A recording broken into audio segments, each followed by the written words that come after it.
اور اس کے بعد ایرانی وزیر خارجہ جمعے کی رات کو اسلام آباد پہلے پہنچے تھے، اور اس کے بعد عباس اراغچی اسلام آباد سے ماسکو کے لیے جو ہے وہ روانہ ہو جائیں گے۔ تو جو میں نے آپ کو خبر دی تھی وہ بالکل منو ان سچ ثابت ہوئی ہے۔ اللہ کرے کہ اس کا کوئی رزلٹ بھی نکلے پازیٹیو۔ اب واپس اسی پوائنٹ پہ آتے ہیں جی، آصف علی زرداری کے پوائنٹ پہ۔ اور آصف علی زرداری صاحب جو ہیں ان کے بارے میں کچھ بہت ہی خطرناک قسم کا ٹرینڈ جو ہے وہ چل رہا تھا، کس پہ؟ ٹویٹر پہ۔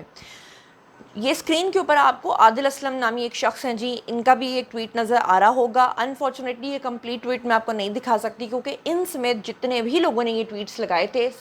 سب کے اوپر مجھے لگتا ہے کوئی دباؤ پڑا ہے، کوئی کال آئی ہے، کوئی ریزن ہوئی ہے، کیا وجہ ہوئی ہے I don't know, but in تمام لوگوں نے ان ٹویٹس کو ڈیلیٹ کر دیا ہے۔ بہرحال کچھ اسکرین شاٹس میں نے لے لیے تھے تو میں آپ کو یہ دکھا رہی ہوں۔ اب اس میں ان لوگوں نے کلیم کیا کیا ہوا، انہوں نے کہا کہ تھوڑا سا آپ کو پڑھنے کو ملے گا، یہ اسکرین کے اوپر آپ کو نظر آ رہا ہوگا، اس میں لکھا تھا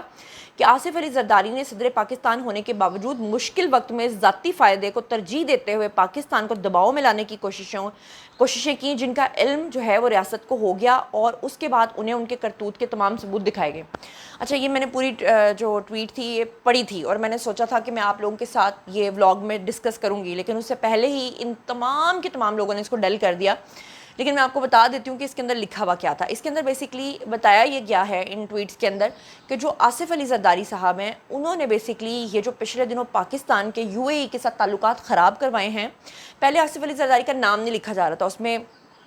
انڈائریکٹلی کہا جا رہا تھا کہ پاکستان کی ایک بڑی سیاسی قیادت جو ہے اس نے پاکستان کے حالات جو ہیں وہ خراب کروائے ہیں، اور اس میں مبینہ طور پہ اشارہ جو ہے وہ ان کی طرف تھا کہ انہوں نے بیسیکلی ریاست جو ہے یو اے ای کی، متحدہ عرب امارات، ان کو بھڑکایا پاکستان کے خلاف، اور ان کو اس بات پہ بھی راضی کیا کہ آپ لوگ پاکستان سے اپنا قرض مانگ لیں، پاکستان خدا نخواستہ یہ ہونے جا رہا ہے تو پاکستان کو خدا نخواستہ وہ ہونے جا رہا ہے۔ اور اس کے بعد جو یو اے ای ہے اس کے ساتھ پاکستان نے جو ان کے آگے ریکویسٹ کی کہ ابھی فی الحال جو حالات چل رہے ہیں جنگ کے، اور جس طرح سے ہم میڈیشن کرا رہے ہیں، تو آپ لوگ برائے مہربانی ہم سے وہ قرض واپس اس طرح سے مت مانگیں۔ لیکن پھر کہا گیا کہ یو اے ای جو ہے وہ اس بات سے پیچھے نہیں ہٹا، اور یو اے ای نے کہا کہ جی ہمیں ہمارا پورا قرض واپس کریں۔ اس کے بعد پاکستان مشکل میں آیا، دباؤ میں آیا، اور پاکستان نے پھر 3 ارب ڈالرز کا جو قرضہ ہے، مکمل قرضہ، وہ ان کو واپس کر دیا، اور قطر اور سعودی عرب نے پاکستان کو 8 ارب ڈالرز جو ہیں وہ دیے، اسی میں سے 3 ارب ڈالرز جو ہیں وہ ان کو لوٹائے گئے۔ اس میں اب جو یہ لوگ نام لکھ رہے تھے مبینہ طور پہ اسپیکولیشنز کے اکارڈنگلی، یہ نام لکھ رہے تھے آصف علی زرداری کا، اور اس میں یہ لکھ رہے تھے کہ ریاست جو ہے ان کو پوری طرح سے معلوم ہو گیا، اور پھر ریاست نے جو ہے ان کی پوری طرح سے سمجھ لیں سافٹ ویئر اپڈیٹ کیا، اور ان کو بتا دیا کہ جناب ہمیں سب پتہ ہے کہ آپ جو کچھ کر رہے ہیں۔ اور اس کے بعد یہ جو پیس ٹاکس ہوئی ہیں اس کے ان ٹویٹرز کے اکارڈنگلی کہ جناب پھر اس میں آصف علی زرداری کو شامل نہیں کیا گیا، اور یہی وجہ تھی کہ آصف علی زرداری تمام پیس ٹاکس میں نظر نہیں آئے۔ اب یہ ریزن صحیح ہے یا غلط ہے اس کا مجھے نہیں پتا، کیونکہ بھئی آپ لوگ بھی جانتے ہیں، کیونکہ پہلے جب شروع میں یہ خبریں آئی تھیں کہ یو اے ای نے پاکستان سے پیسہ واپس مانگ لیا ہے، تو تب بھی کہا گیا تھا کہ یہ خبریں غلط ہیں، لیکن بعد میں وہ خبریں سچ ثابت ہوئی تھیں۔ اور ابھی بھی اس وقت کہا گیا تھا وہ برادر اسلامی ملک ہے جی، ایسا نہیں ہوا ہے، لیکن ایسا ہی ہوا۔ پھر اس کے بعد اب خبریں یہ بھی آ رہی ہیں کہ بھارتی جو سربراہان ہیں ان کا جو جے شنکر ہے وہ 2 مہینے میں 3 سے 4 مرتبہ یو اے ای کا دورہ کر چکا ہے، اور وہ پاکستان کا جو سی پیک ہے اس کو خراب کرنے کی کوشش کر رہا ہے، گوادر کے اوپر حملوں کے لیے باز گشت جاری ہے، اور کہا یہ جا رہا ہے کہ اسلامی ممالک جو ہمارے برادر ممالک ہیں، خاص طور پہ جن کے ساتھ ہمارا ڈیفنس معاہدہ ہوا ہے یعنی سعودی عرب، ان کی طرف سے یو اے ای کو وارن کر دیا گیا ہے کہ آپ لوگ جو حرکتیں کرتے پھر رہے ہو، جو پلاننگز کرتے پھر رہے ہو، وہ ہم تک پہنچ چکی ہوئی ہیں، اب اس سے باز رہنا۔ تو اب ایسے میں جناب علی آپ کو بتا دوں کہ آصف علی زرداری کا ایک دم سے ان مذاکرات میں شامل نہ ہونا، پیس ٹاک سے غائب ہو جانا، یہ چیزیں کہیں نہ کہیں آپ کو شک میں مبتلا تو کرتی ہیں، اور پھر اور بھی زیادہ کہ اگر یہ پوسٹ لگائی گئیں تو کچھ سوچ سمجھ کے کسی سورس کے اکارڈنگلی لگائی گئیں، اور اب یہ سب کے سب جتنے لوگ ہیں ان کے اوپر کیا دباؤ آیا کہ ان سب نے اس کو ڈیلیٹ کر دیا۔ بہرحال اس کے حوالے سے جو پیپلز پارٹی کے حضرات ہیں ان کا ریبٹل ضروری ہے، وہ ضرور بتائیں کہ بھئی یہ سچ ہے یا جھوٹ ہے، جو کہ اسپیکولیشنز کے اکارڈنگلی ہے، لیکن جو جیسے منوان خبر تھی میرا کام ہے جی آپ تک پہنچانا، میں نے خبر آپ تک پہنچا دی ہے، فیصلہ آپ لوگوں نے کرنا ہے کہ آپ کو کیا صحیح لگتا ہے، غلط لگتا ہے یا صحیح لگتا ہے۔ چلیے اب ہم آتے ہیں اپنی مین خبر کی طرف، اور لنڈن کے اندر جو آپ لوگوں نے فوٹیجز دیکھی جس میں علامہ طاہر اشرفی ہیں جی، ان کے ساتھ ہراسانی کا واقعہ جو ہے وہ پیش آیا، سوشل میڈیا کے اوپر ویڈیوز جو ہیں وہ وائرل ہو گئیں، اور چیئرمین پاکستان علماء کونسل ہیں جی حافظ طاہر محمود اشرفی، ان کے ساتھ بیسیکلی یہ جو ہراسانی کا واقعہ پیش آیا یہ لنڈن میں آیا۔ آپ نوٹ کیجئے گا کہ آج تک جتنے بھی سیاستدانوں کے ساتھ بدتمیزی کے واقعات پیش آئے ہیں وہ سارے کے سارے لنڈن ہی میں پیش آئے ہیں، کسی اور ملک میں بہت کم۔ جنرل باجوہ کے ساتھ میرے خیال سے ہوا تھا، یہ فرانس تھا جہاں پر بدتمیزی کی گئی تھی، اور پھر اس کے بعد وہ جو شخص تھا وہ پکڑا گیا تھا اور اس کا تعلق بھی افغانستان سے نکلا تھا، اور اس کو بعد میں وہاں سے ڈپورٹ بھی کر دیا گیا تھا۔ لیکن اگر ہم دیکھیں لنڈن کی تو آپ کو یاد ہوگا کہ ہمارے جو ایکس پرائم منسٹر ہیں محمد نواز شریف صاحب، وہ ایک ہوٹل میں گئے تھے جناب کافی پینے کے لیے، جہاں پر 10 کے قریب جو ہیں وہ نوجوان آئے تھے، اور انہوں نے آ کے نہ صرف ان کے ساتھ بدتمیزی کی تھی بلکہ نواز شریف کی گاڑی کے اوپر کافی بھی پھینکی تھی۔ پھر اس کے بعد آپ کو یاد ہوگا کہ مریم اورنگزیب کے ساتھ بدتمیزی کی گئی تھی جب ان کو سڑک کے اوپر ہراساں کیا گیا تھا، اس وقت بھی وہ کافی ہی پی رہی تھیں۔ پھر اس کے بعد آپ کو یاد ہوگا اسحاق ڈار کے ساتھ بدتمیزی ہوئی تھی ایک مرتبہ، جب ابھی وہ گورنمنٹ کا حصہ بھی نہیں تھے اور وہ لندن میں رہتے تھے، اور اس وقت جو ہے وہ نماز پڑھ کے آ رہے تھے جب ایک شخص نے ان کو راستے میں ہراساں کیا تھا۔ پھر اس کے بعد آپ کو یاد ہوگا کہ عابد شیر علی جو ہیں وہ ایک ریسٹورینٹ میں کھانا کھانے کے لیے گئے تھے، اس وقت شایان علی جس کا تعلق اب پی ٹی آئی سے بتایا جاتا ہے، اس کی والدہ نے اور شایان نے، اس وقت اس کو کوئی نہیں جانتا تھا کہ وہ شایان ہے، ان دونوں نے عابد شیر علی کے ساتھ جو ہے وہ ریسٹورینٹ میں بدتمیزی کی تھی۔ جس وقت کھانا وہ کھا رہے تھے عابد شیر علی، تو ان کے ساتھ وہاں پر بیٹھے ہوئے تھے جناب شہباز شریف کے بیٹے بھی،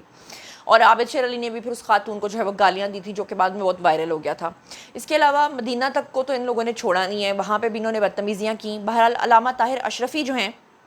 جب وہ کھڑے تھے تو ان کے پاس ایک شخص آتا ہے اور وہ آ کے ان کے ساتھ ایک دم سے پہلے سوالات کی سینس میں بات کرنے کی کوشش کرتا ہے، انہیں کہتا ہے کہ جناب عاصم منیر جو ہیں ہمارے فیلڈ مارشل، ان کے بارے میں برے برے الفاظ بولتا ہے اور کہتا ہے کہ آپ کا کیا خیال ہے۔ جب مولانا صاحب نے کہا کہ بھئی ہمارے ملک کو فخر ہے ہمارے آرمی چیف پہ، ہمارے فیلڈ مارشل پہ، تو اس کے بعد وہ عمران خان کی محبت میں اس قدر سرشار ہوتا ہے۔ دیکھیں محبت کرنا کسی بھی لیڈر سے بری بات نہیں ہے، آپ کو عمران خان پسند ہے نو ڈاؤٹ آپ انہیں ووٹ دیجئے اگلی بار جب الیکشنز ہوں گے، ہمیں اگر کوئی اور پسند ہے ہم اس کو ووٹ کریں، لیکن بدتمیزی کرنا، راستے میں کسی کو روک لینا، ہلڑ بازی کرنا، گالیاں دینا، یہ کہاں کا مطلب وہ سمجھنے کی بات ہے۔ علامہ طاہر اشرفی جو ہیں اس واقعے کے بعد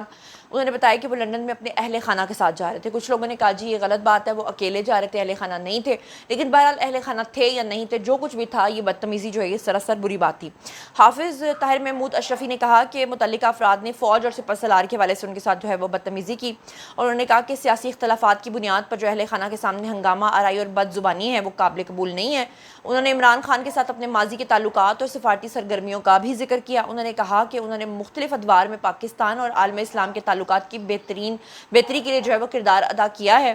بہرحال مجھے آپ لوگوں نے جواب دینا ہے کہ آپ لوگوں کو کیا لگتا ہے کہ یہ جو اس طرح سرے راہ سڑک کے اوپر جو بدتمیزیاں ہوتی ہیں، کسی کے اوپر بھی آوازیں کسنا ہوتا ہے، کیا یہ صحیح ہوتا ہے یا غلط ہوتا ہے؟ آپ کو کیا لگتا ہے؟ بہرحال اب ہم چلتے ہیں اگلی خبر پہ۔ اگلی خبر ہے جی ہمارے پیارے ایک یوتھیا صاحب ہیں، ان کا جھگڑا ہو گیا ہے جناب ایک دوسرے یوتھیا کے ساتھ۔ میں بات کر رہی ہوں اقرار الحسن کی۔ آپ لوگوں کو بڑی حیرت ہوگی کیونکہ اقرار الحسن نے تو اب اپنی ایک پولیٹیکل پارٹی بنا لی ہے۔ اچھا بیک گراؤنڈ میں اگر آپ کو ڈاگ کے بھونکنے کی آوازیں آئیں تو اس کے لیے میں معذرت خواہ ہوں، کیونکہ یہاں پہ آلموسٹ میرا جو اسٹوڈیو ہے یہ سڑک کے اوپر ہی ہے، اور پھر سامنے گھروں کے اندر اور ارد گرد جتنے بھی آفیسز ہیں انہوں نے اکثر ڈاگز رکھے ہوئے ہیں۔ کبھی چڑیوں کی آواز آتی ہے، کبھی ڈاگز کی آواز آتی ہے، تو ان آوازوں کو ہم نے اگنور کرنا ہوتا ہے۔ اچھا میں بات کر رہی تھی اقرار الحسن کی۔ اقرار الحسن جو ہے نا، ان کے ساتھ واقعہ یہ پیش آیا کہ وہ ایئرپورٹ پہ تھے، اور جب وہ ایئرپورٹ پہ تھے تو سامنے جو ایک ڈیوٹی آفیسر تھا جو بھی تھا، اس نے کہیں یہ بات کہی کہ اس بندے کا حشر بھی وہی ہوگا جو کہ فلاں فلاں بندے کا ہوا تھا، سنگر جواد احمد کا وہ ذکر کر رہے تھے۔ اس کے بعد اقرار الحسن اس شخص کے ساتھ جو ہے وہ بدتمیزی کرنا شروع کر دیتے ہیں، اس کے اوپر شاؤٹ کرنا شروع کر دیتے ہیں، اسے کہتے ہیں کہ تم دوران ڈیوٹی کیسے ایک پولیٹیکل سٹیٹمنٹ جو ہے وہ پاس کر سکتے ہو۔ اچھا ایک لحاظ سے دیکھا جائے تو اقرار الحسن کی بات بھی سچ ہے کہ ایک دوران ڈیوٹی ایک شخص جو کہ باوردی ہے وہ کیسے کسی بندے کے اوپر ریمارکس دے سکتا ہے، جبکہ اس نے کوئی سیاست کے حوالے سے اس نے بیان نہیں دینا، اس کا کسی سیاسی پارٹی سے تعلق نہیں ہے، وہ اگر فالوور ہے عمران خان کا تو وہ ایک اپنی جگہ ایک الگ بات ہے۔ چلیں جی یہاں تک تو بات سمجھ میں آتی ہے، لیکن کیا آپ لوگ جانتے ہیں کہ اقرار الحسن جو ہیں وہ ایک بڑے پکے اور کٹر قسم کے یوتھیا رہ چکے ہیں۔ اس قدر پکے اور کٹر یوتھیا کہ وہ مجھے دھمکاتے رہے ہیں. آپ کو مزیدار بات بتاؤں کہ جب دعا زہرا کیس کو میں کور کر رہی تھی تو اس شخص نے جب مجھے کہا کہ دعا زہرا کا انٹرویو مجھے کروا دو، اور جب میں نے بتایا کہ دعا زہرا سے میں نے رابطہ کیا ہے اور وہ آپ کو انٹرویو نہیں دینا چاہتی، تو اس شخص کی انانیت اس حد تک پہنچ گئی کہ اس بندے نے باقاعدہ طور پہ، ابھی بھی میرے پاس ریکارڈ ہے، میرے فون کے اندر ہر چیز موجود ہے، جب اس بندے نے مجھے میسیجز کیے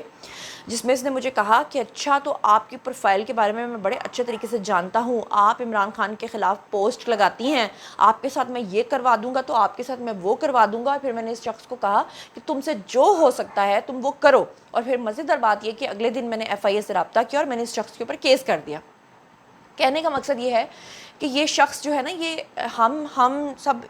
مطلب مجھ سمیت اس بندے کو انڈسٹری میں کام کرتے ہوئے 22-25 سال ہو گئے ہیں. آپ سوچیں کہ میں اپنے بچپن سے اس کو فالو کری ہوں، یہ ماشاءاللہ ابھی تک ینگ لگتے ہیں، کہ اتنے ینگ لگتے ہیں کہ کمال ینگ لگتے ہیں مطلب، لیکن کام کرتے ہوئے ان کو 25 سال ہو گئے ہیں. اور مجھے آج بھی یاد ہے کہ میں آج سے تقریباً 8-10 سال پہلے ان کو ایز فین ملی تھی، اور میں ان کو وہ جو سریام ان کا پروگرام آتا تھا اس کی وجہ سے بڑا آئیڈلائز کرتی تھی، اور میں سمجھتی تھی کہ کیا کمال کی شخصیت ہیں. لیکن جب مجھے پتہ چلا کہ یہ لوگوں کو بلیک میل کرتے ہیں، یہ جتنے بھی پروگرامز یہ کیا کرتے تھے سریام، وہ پلانٹڈ پروگرامز ہوا کرتے تھے، اور اس میں یہ جو جتنے بھی آپ کو سٹنگ آپریشنز کرتے ہوئے نظر آتے تھے وہ ہمیشہ جعلی اور جھوٹے ہوتے تھے. کچھ سچے بھی ہوتے تھے لیکن زیادہ تر اس میں چیزیں پلانڈ ہوتی تھیں. خیر اب تو عوام کو سمجھ میں آ گئی، تو میری آنکھوں کے سامنے سے وہ پردہ ہٹا اور مجھے پتہ چلا. اور یہ شخص جو ہے باقاعدہ عمران خان کے دور میں لوگوں کو دھمکاتا رہا محض اس بات پہ کہ آپ کی جرت کیسے ہوئی ہے عمران خان کے بارے میں یہ لکھنے کی. آج اسی شخص کے اوپر اگر کسی نے ریمارکس پیش کر دیے تو سوچیں کہ وہ بندہ کس طرح تلملا اٹھا ہے. آپ اندازہ کریں اس بندے کی منافقت کا.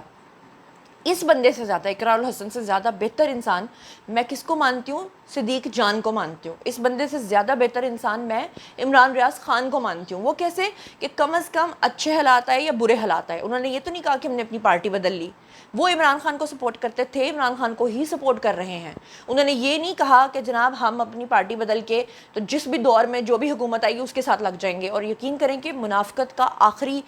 گڑھا ہوگا جہنم میں، کیونکہ اللہ تعالیٰ نے کہا کہ منافق کا یہ درجہ ہوگا. تو یہ بیسکلی شخص جو ہے نا بڑا منافق ہے، اللہ معاف کرے اور اللہ اس سے بچائے. لیکن بہرحال جہاں تک اس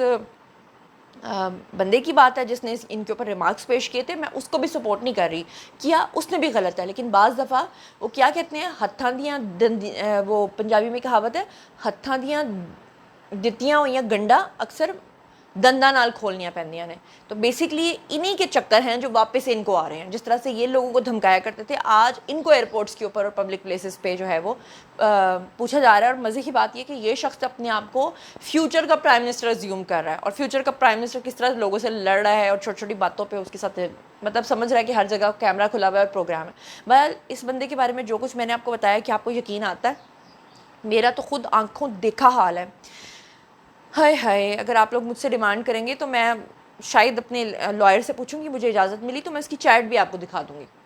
جس طرح کے میسیجز یہ مجھے کرتا رہا ہے. جناب علی، یہ تھا آج کا ولاگ. باری ہے جی آپ لوگوں کی، آئی کامنٹ سیکشن میں اور بتائیے کہ آپ ان تمام خبروں کے بارے میں کیا سوچتے سمجھتے ہیں. مزید خبریں، ولاگز، انٹرویوز اور سیاسی تجزیوں کے ساتھ اور مجھ سے کنیکٹڈ رہنے کے لیے چینل کو سبسکرائب کر لیجیے گا. اپنا بہت بہت خیال رکھیے گا. اللہ نگہبان.